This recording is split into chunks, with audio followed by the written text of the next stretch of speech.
Hi, welcome to Switching Mindsets. This is Anuradha, and I'm speaking to Maya Raichoora, author of Visualize, Think, Feel, Perform Like the Top 1%. Maya is one of UK's top mental fitness and visualization experts and the founder and CEO of Remap Mental Fitness. The book is the first of its kind to provide a step by step neuroscience backed approach to harnessing the power of visualization to transform mindsets, build confidence, and enhance performance. Hi, Maya. Hi, how are you? I'm great and wonderful to have you here. And I've just been through your book, and I can see that all these are literally jargons that are being thrown around these days. It's everywhere: neuroplasticity, limiting beliefs, visualization, manifestation. But I love the way you've simplified it, broken it down, and made it very practical and easy to use. Right? Hmm. So I really like that. So maybe we could start by talking about what visualization really means, and if you'd like to talk about how it's different from manifestation. Yeah, I think that's a good question to start with. And I do appreciate that, we hear these words quite a lot, and visualization is probably one of them. And I think the context it's used in generally will be about manifestation or about your goals. So the book really focuses on kind of debunking a lot of the myths around it, but also showing us a new way to apply it to our life. So at its core, visualization is a neurological mental training technique, and it's where you create images, environments, and feelings in your mind before they happen. However, it's not just used for seeing your goal or the end result. It can also be used to improve your performance, let's say public speaking or a sport. It can be used to manage emotions, which is creative visualization, which might be more for, let's say, if you're feeling anxious, how can you release that? Then you've got negative visualization, which is much more about being prepared for worst case scenarios. And so I think it's important to make that distinction between manifestation because I'd say manifestation in a broad sense, and I don't mind talking about it because I also believe in manifestation, so I can see the clear difference. And manifestation is that broader concept of like, if I can create something in my mind, I can make it a reality. But what I see often is that maybe at the beginning of the year or at certain points, people will be like, okay, I'm going to manifest all my goals, etc. But no one's actively doing an exercise or practicing or training their brain every day. And so visualization is really that neurological technique that is part of what I call like mental fitness. The only really key area in my overlap is with outcome visualization, because when you are visualizing your goals in advance, people often use the word, okay, well, I manifested this goal, or, it came, like I saw this opportunity, it was like serendipity. I mean, it's not magic, it's simply because you as a person are changing, right? Like you're changing the way you think, you're changing the way you feel about something, your perspective. So therefore, your perspective or the view of the world might change. Um, but I think the biggest thing is how you frame a technique will change how you use it. So if you consider something like this manifestation, it won't be part of your daily routine. Whereas if you see it as a mental fitness training tool, it's something you can invest in daily to really make those changes. So it's very nuanced different, but I'd say it's very significant as well. Yeah, you mentioned mental fitness. That's interesting because even in your book, you've said that it's different from mental health. Health is something that we all just have, right? I mean, Mm. physically, if we have a body, we have health, and the same thing with the mind. And you said that it's important to train your brain, right? So could you Yeah. explain a little bit, just highlight a bit about what is mental fitness? Yeah. I mean, when you were like at school, did you go to like PE class? Yes, yes. Yeah. Hmm. Yeah, you did. And I think most of us did. Yeah. But very few of us, or well, I don't think anyone ever had the opportunity to go to any type of mental training or, mental education where you can actually learn, well, just like how I train my body, how do I train my mind? And I think that's a massive problem because your mind is half your health. So when I talk about mental fitness, everyone has a mind already. So really you'll have a type of mental health. It can be good, it can be bad. You know, that's just something we all have. But you're only mentally fit if you're actively training your brain to be better, stronger, or handle things. So just in the same way, like you've got a body, you've got a physical health, but you're only physically fit if you're going to the gym, maybe you're running, Pilates, cricket, whatever it might be. But the problem is we don't have the education, or we're not empowered with the tools to do the mental fitness part of it. Everyone talks about the fact they've got anxiety or they're feeling not great, but it's like, well, what can you do about it? And it's not going to be the same for everyone. And I think that's why it's really important. It's a personalized thing, just like, again, physical fitness. And I actually split mental fitness into key areas, which is cardio, rest, diet, strength training. Because I think in the same way that we do that with physical fitness, we can do that with mental fitness too. Yeah, absolutely. And I like, you've used a lot of sports metaphors and analogies throughout the book, to explain Yeah. mental fitness really. So, you've also spoken about how your journey started when, you were very young and as a teenager, you faced colitis, right? And you're in a hospital bed and a nurse told you to just imagine where you would be and what you would be doing if not there. So, can you talk about the power of that and how it's all started? Yeah, for sure. So, um, yeah, a lot of people do ask me, they're like, oh, are you a neuroscientist and do you have like background in psychology? And truthfully, no. And I think really where all my work comes from, my passion, my purpose, but also my results is really because of life experience and, what what happened. So yeah, growing up I was um I guess quite high achieving and performing. So did really well at school and played sport for my national team. And then, yeah, at 15 was diagnosed with colitis, which is an inflammatory bowel disease. Um, and a lot of people do live with it quite normally, but it's an incurable condition, which is why I think, when you're at that age and someone tells you that, it can be quite, well, limiting, literally. Um, I think for some reason my disease just was super aggressive, and it meant that like I was having to handle things I've never done before, and symptoms wise, it's just um, so crippling. I don't really know how to explain it sometimes to people, but you're going through pretty like dehumanizing experiences where you can't sleep, you can't eat, you're going to the loo 30, 40 times a day, you're on like 60 tablets a day, and anyone has just a bit of a stomach ache. It just completely, your day completely goes, right? You don't feel like doing anything, you don't want to see anyone. But like imagine having a type of like in like, I don't know, insane food poisoning and pain and all of this at once, but like every single day for the next 5 years of your life. Like yeah, it's harrowing to think what the body was going through. But then, of course, mentally, like I think it was interesting because I'd gone from someone who was very confident, very like bubbly, lively, passionate about the world, very positive, to then with all those characteristics of my personality just slowly going away. And it wasn't they just went the next day. It was more that they just like bit by bit became like my confidence slowly just completely went.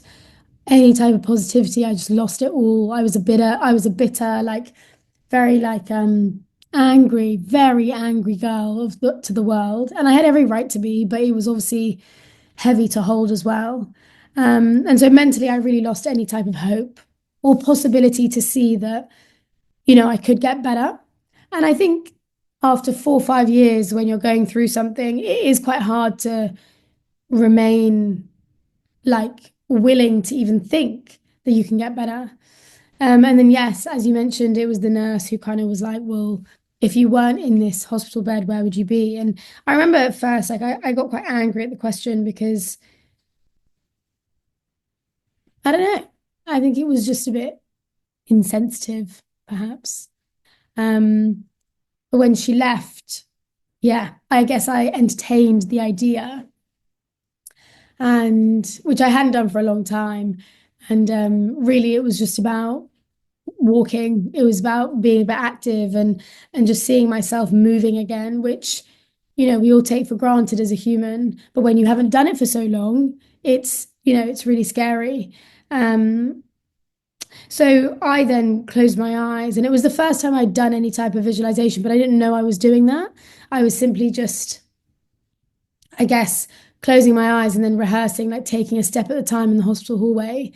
And then I realized, like, when I opened my eyes, it was weird. It was like my brain enjoyed it and was like, hey, this felt strong. And I kept doing it again and again and again. And eventually, like, I gained enough strength to leave hospital. And I think when I look back on it, by doing that mental rehearsal enough times, it was the first time I was able to like change my mind or like see another possibility. And that was really cool to me. So I kept going, and then I left hospital and I basically dedicated then my life to learning about, well, why did something like this help? What did it mean? And that's where I trained with neuroscientists, with athletes, and I really learned about the power of visualization. And so what started as like, I guess, recovery from illness, then became a passion, which then turned into obsession. And now, I apply it to every part of my life, whether that's public speaking, still my health, my goals. Yeah, so many things now. Yeah, and you've also mentioned all of it in the book, the visualizations that you've, given step by step. It's for Yeah. practically every area of one's life. So, what you said that, you trained your mind and you started visualizing. What's very interesting is that, you've written that the brain doesn't see any difference between what is fake and real, right? So I'm just quoting from your book. You said that, for example, when you close your eyes and visualize yourself walking into a room confidently, you're not just imagining it, you're training your brain to experience it as real. And this apparently, triggers neural pathways that reinforce self-assurance. So we talk about neuroplasticity and all of that, but this is how it works, I suppose, right? So yeah. Yeah, so neuroplasticity is interesting because basically that is our brain's ability to change. That is what neuroplasticity is.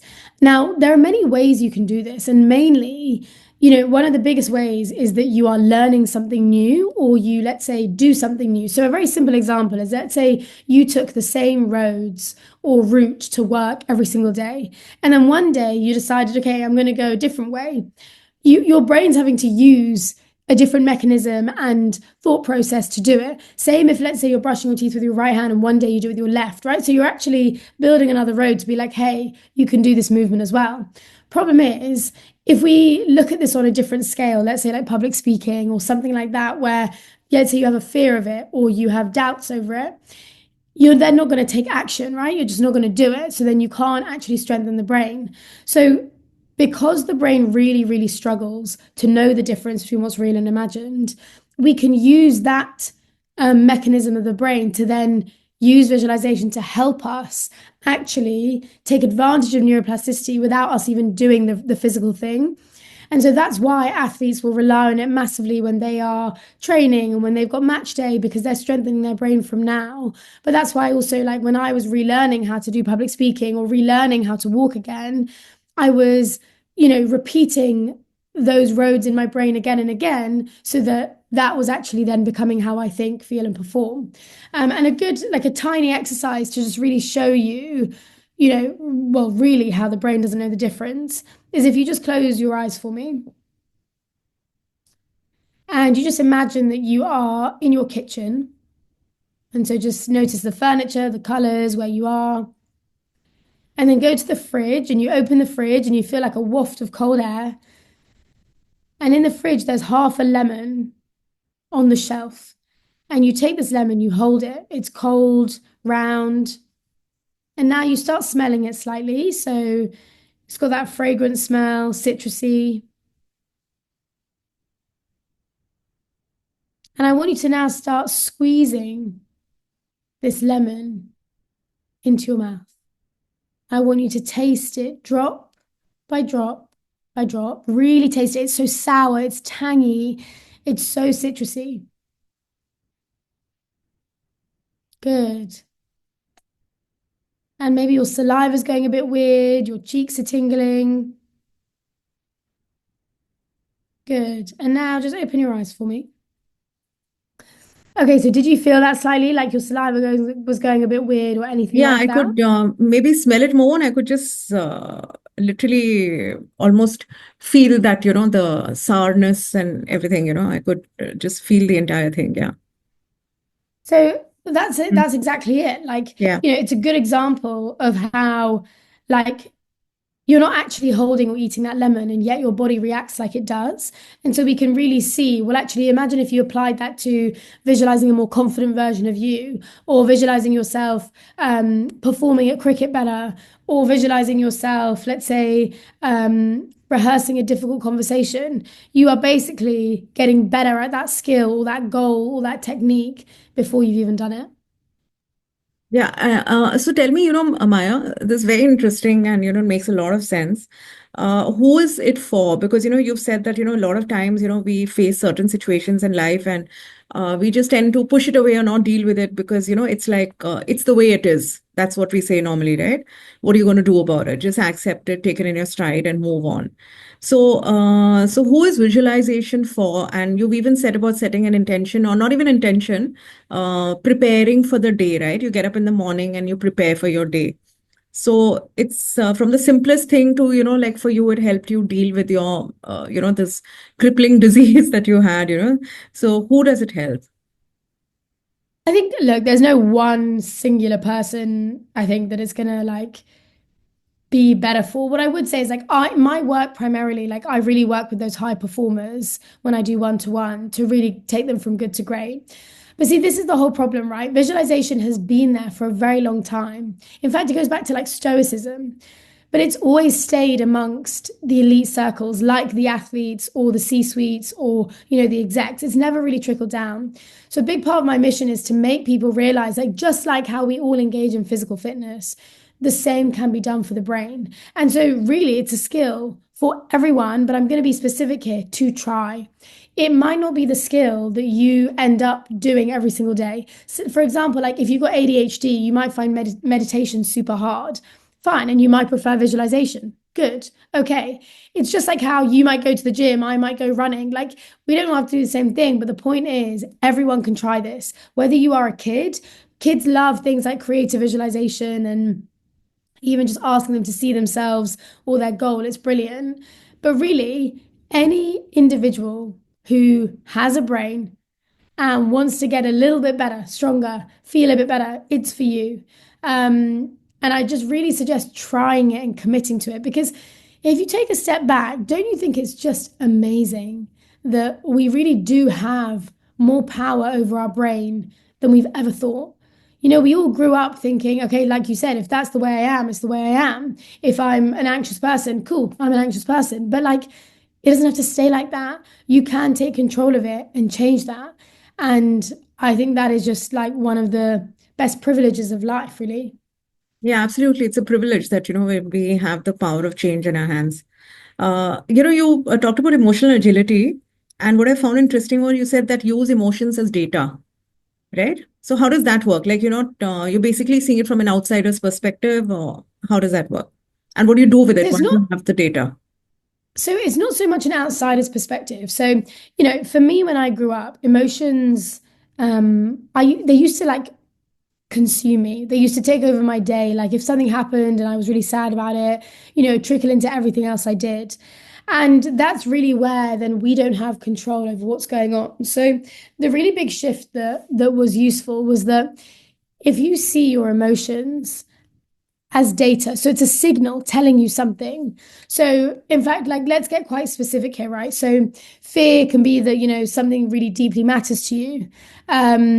Guilt shows that, you are going against your own values. Shame is where you think you are a bad person. Anger means, it's like your boundaries have been crossed. Envy is that you might be disconnected from your own purpose and mission, and so all these different emotions are simply signals to tell us, hey, something's up, something's either not right in your life with this relationship with this person, and it's important because when we just see it as a data point, we won't attach ourselves to it. So there's a really important distinction to make that all humans have a primary emotion, which is like when you feel the anger, the sadness, whatever. And then we've got a secondary emotion, which is how we feel about the feeling. And we can't really control the first one. You can't really control the primary emotion, but you can control that secondary one. You can say to yourself, well, how am I going to actually use this data point or, respond to my anger? But most people, how do they respond? They suppress it, they escape it, they pretend it's not happening, they don't admit it. So then, we eat it away, we drink it away, we work it away. And then it just keeps coming back and back and back, but bigger. And so that emotional agility piece is really being like, well, what is this emotion? And how do I need to move through it? Because emotions are energy in motion. It's the language of the body. And a lot of people like to just think about it. They like to just intellectualize it away. So really, yes, that data point is everything. Data, not directors. So if you feel a bit sad or anxious, just know that at any moment, give yourself grace and time to, yes, honor it, but then you can always move through it. Right. And how do you get deeper into it? Like, what is the data that, you cull out of, when you're sad or feeling emotional or angry?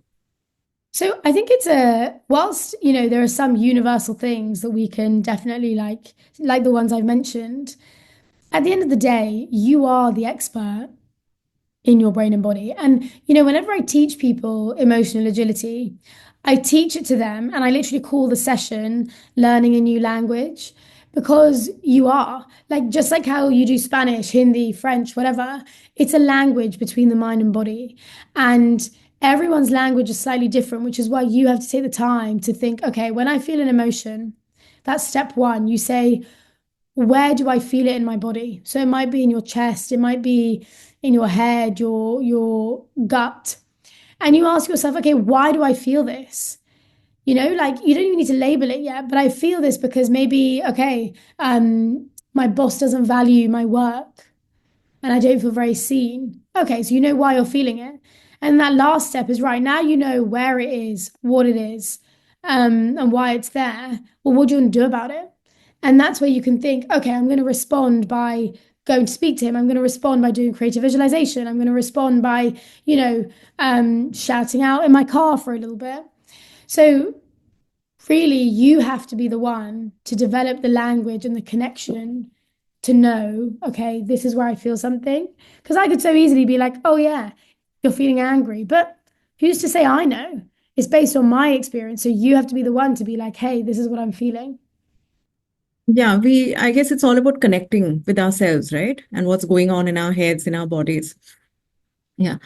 Yeah, and So, one thing I will say though is it's not easy. So I can sit here and say all this, but it really isn't easy. But it's worth it. So just because something is tough and self-awareness is a lifelong journey, it's one of the best ones to go on. yeah, absolutely.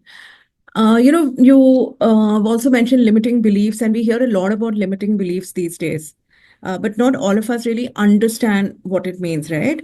So, what are they really? How do they shape our thinking? And how can we recognize limiting beliefs? And, if possible, how can we overcome them or try to overcome them? Yes, I really agree with you. I think the word or the concept limiting beliefs it's thrown around everywhere.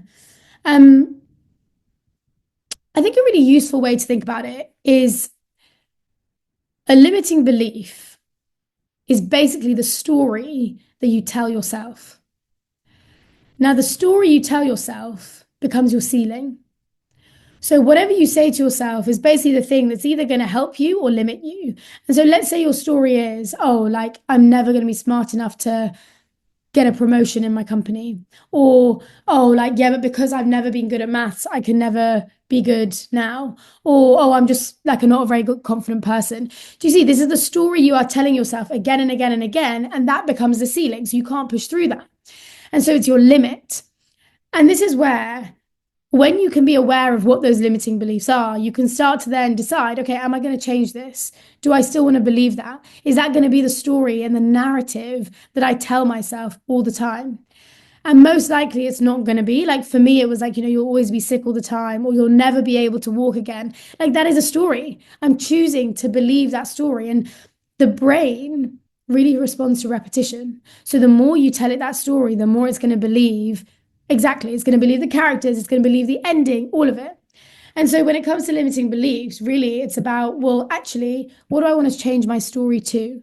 How am I going to create new possibility? How am I going to break through that ceiling and not let it limit me? Because when I have researched probably over now 70 athletes, like elite athletes, you know, all the one thing I'd say really in common is that they don't have those limitations. They don't allow themselves to say, I'm never going to win that game. Or just imagine an athlete starting at the start line and is like, oh, okay, I'm never going to win this race. Or do you think Virat Kohli goes and plays cricket and he's like, okay, I'm never going to hit a six?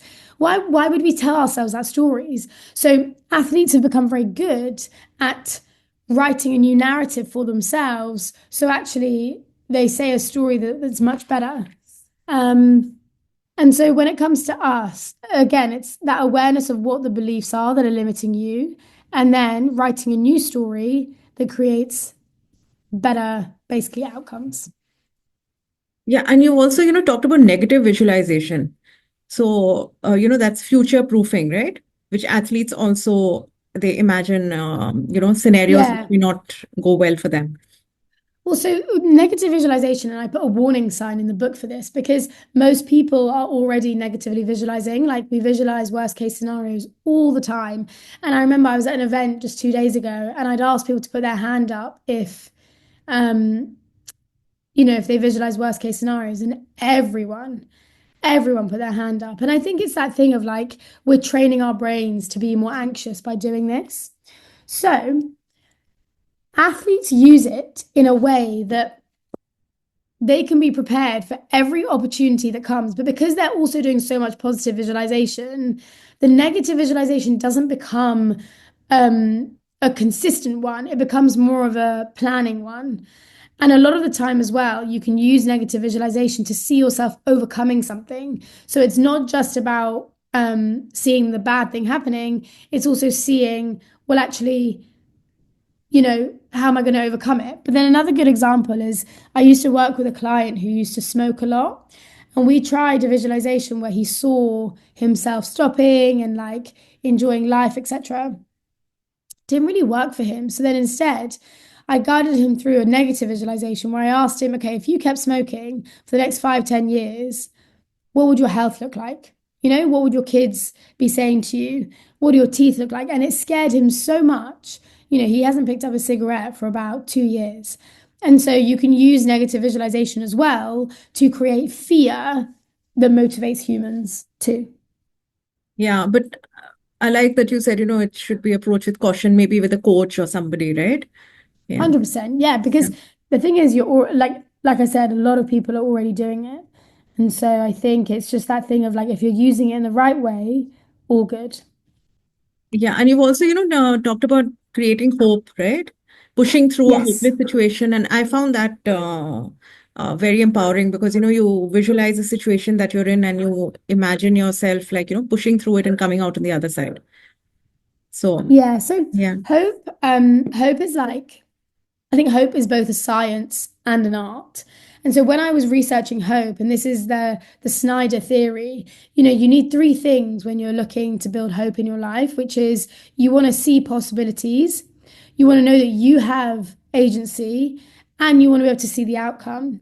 Um, and so I think it's really important. This really resonated with me when I was ill, right? Because for me, hope is the thing that allowed me to think, well, what if? What if I could actually get better? What if I could walk again? And people think it's a bit fluffy and it's like, oh, but I think it's such a powerful part of being human. You get to choose to have hope in the situation that actually something, you know, I can control and it could happen for myself. And I think there's no direct correlation, right, between hope and then getting better. But what I would say is there's definitely a negative correlation between not having any hope and then staying sick, right? Like if you just keep thinking, okay, this is all going to go wrong, then fine, you're making that happen as much. Um, so yeah.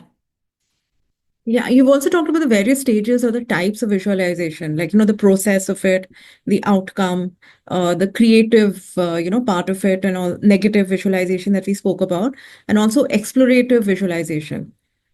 So Yeah, which so works for you and how do you use it with your clients? well, so this is the thing, they all work. Like it's a bit like having different machines at the gym, right? Like it's not that they don't work, it's more that they are used for different things. And when I was writing this book, they all come from different places. So for example, negative visualization is actually a stoic. It first came from Stoicism, whereas explorative visualization was like Walt Disney and Einstein. And then you've got process visualization, sorry, which is more from athletes in the sports world. And then you have creative visualization, which really came from medicine.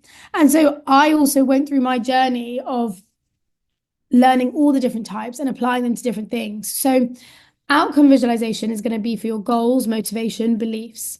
Process is going to be for your performance, tasks, activities, getting them better, faster. Creative is for managing emotions, disease, injury, etc. Negative is going to be for performance and motivation, and then exploratory is going to be for creativity, problem solving, or decision making. So they're all different things. And even with my clients, the aim is that you master all of them. You become very good at all of them, so that then it becomes your toolbox that you can keep using in your life. Yeah, another one which I liked is, the Batman effect. Yes. Yeah. The Batman effect is super popular amongst people. It's like it's basically a psychological technique, and it's really interesting because a lot of people come to me and they're like, "Okay, Maya, like I want to be more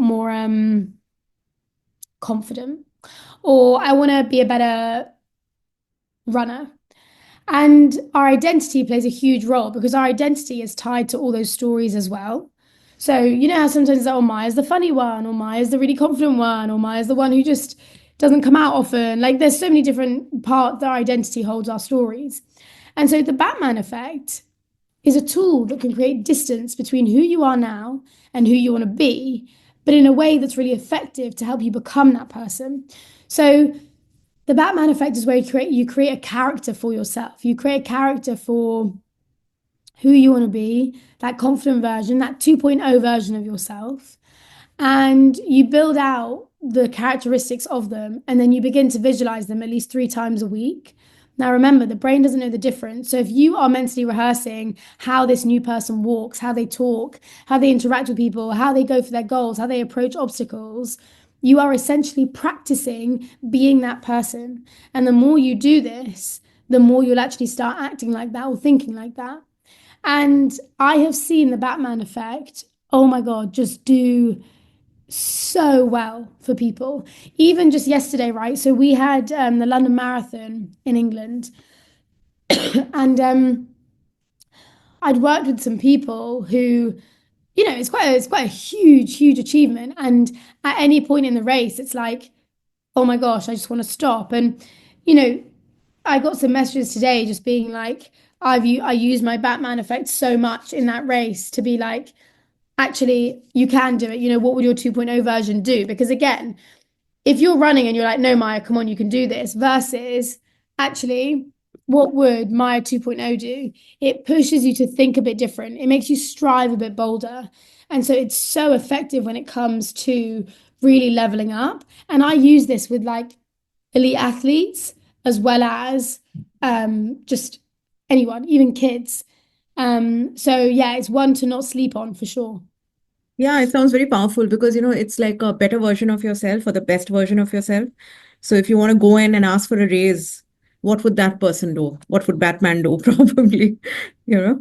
Exactly. And you can't control what the other person does, right? So you can only control your character.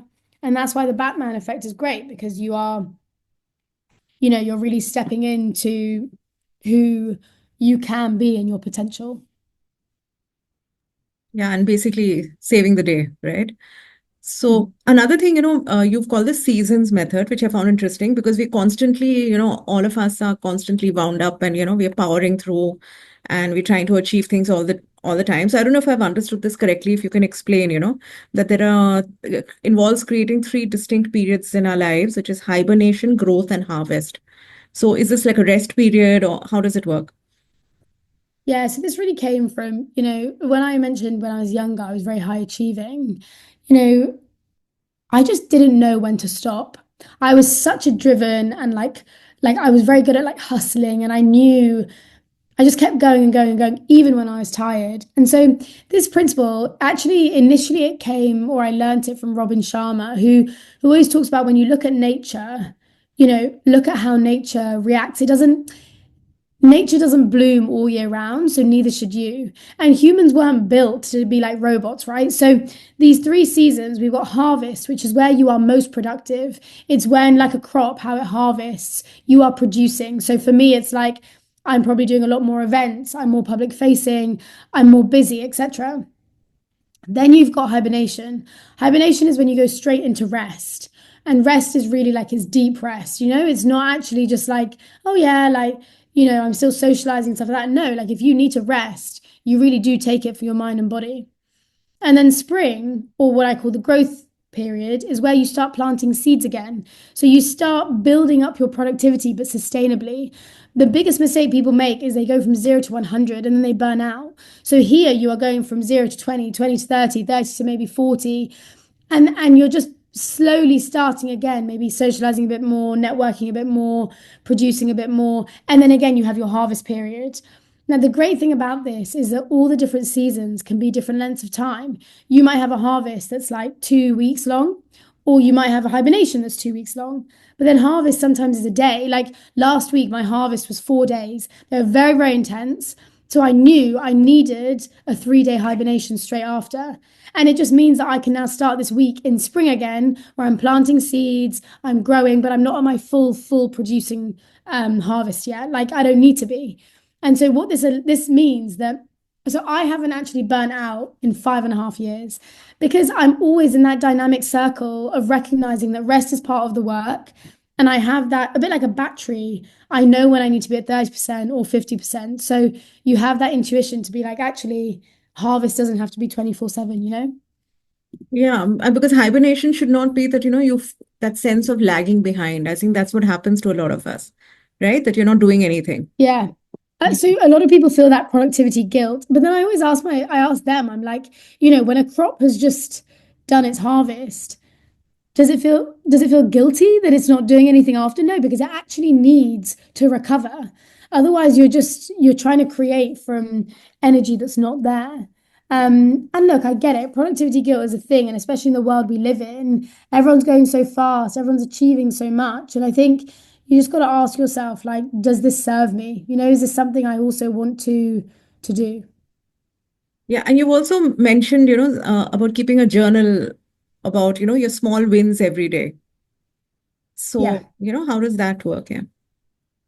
So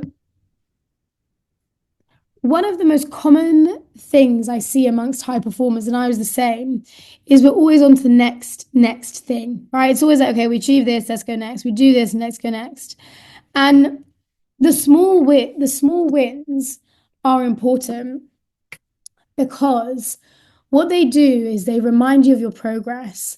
And so a lot of us, we only celebrate the big milestones, like when we win or when we become champions or when we get the job or whatever. But on the way, there are so many little things to also celebrate. It might be your effort, it might be a connection, it might be a difficult thing you've had to overcome. And so I always talk about it as having a list of little wins, and it can be on your phone, in your journal. And it just means like any time you notice like a little win that you've had, write it down. Like anytime you notice you manage your emotion better, write it down. Anytime you maybe notice that you perform a little better, write it down. And so it just means that when you are, let's say, feeling like you haven't made any progress, you look at your little wins list and you realize, actually, no, I really have. Yeah. I'm sure that can help when you're feeling low to see that, you have progressed. Because we tend to think in Absolutely. absolutes, right? That nothing ever goes my way or I'll never ever succeed, So, Exactly. yeah. Yeah. So, so Maya, you've mentioned so many so many visualization techniques. You've even given a 30-day, challenge for people to go through. Do you want to take listeners through one of them? Like one of them is, how the top 1%, basically how they visualize and how they go through things. Do you want to take them through or just explain it? No, I can take them. Would you like music with it as well? No, that's all right. You mentioned the music there, so that's fine. Okay, so I'm happy to guide it. So with this one, I want people to think about like a task or uh, activity that they want to perform better at. So that might be sports related, like running or swimming, cricket, etc. Or it might be something at work. So it might be presenting. It might be even just like managing your day better. It might even be like the process of having a conversation, communication, anything. And we're going to use this visualization to see what performing like the best you can actually looks like. Okay. So this is a process visualization. So if you want to close your eyes and just start by taking a deep breath in through the nose and exhale through the mouth. Now, I want you to start by just mentally rehearsing how you perform that particular task at the moment. So it might be something in your personal life, your fitness life. Maybe it's something at work, could be public speaking, presenting, leading. Maybe it's just how you live out your day, but just pick that task or activity. And now, using your mind, I want you to start leveling up your performance. So I want you to start mentally rehearsing now. If I performed the best I ever could, what would it look like? And I want you to, in your mind, start changing the way you show up. So start changing, let's say, the way you're walking, the way you're talking, the way your legs are moving. I want you to feel stronger. I want you to see yourself performing better. And once you get there, go even further. Really, you are performing like the top 1% in whatever this task is. So seeing yourself doing it efficiently, doing it in flow, doing it aligned. Don't worry about the results. I simply want you to focus on what can you control. And keep mentally rehearsing your ideal performance. Really, you pushing the boundaries, pushing your limits, seeing yourself getting your personal bests, enjoying it. And keep going until it becomes effortless in the mind. I want you to make your brain so familiar with that level of performance, that higher standard. Good. Keep going. Last few again and again. Really see it. Mentally rehearse it again and again. The brain needs repetition.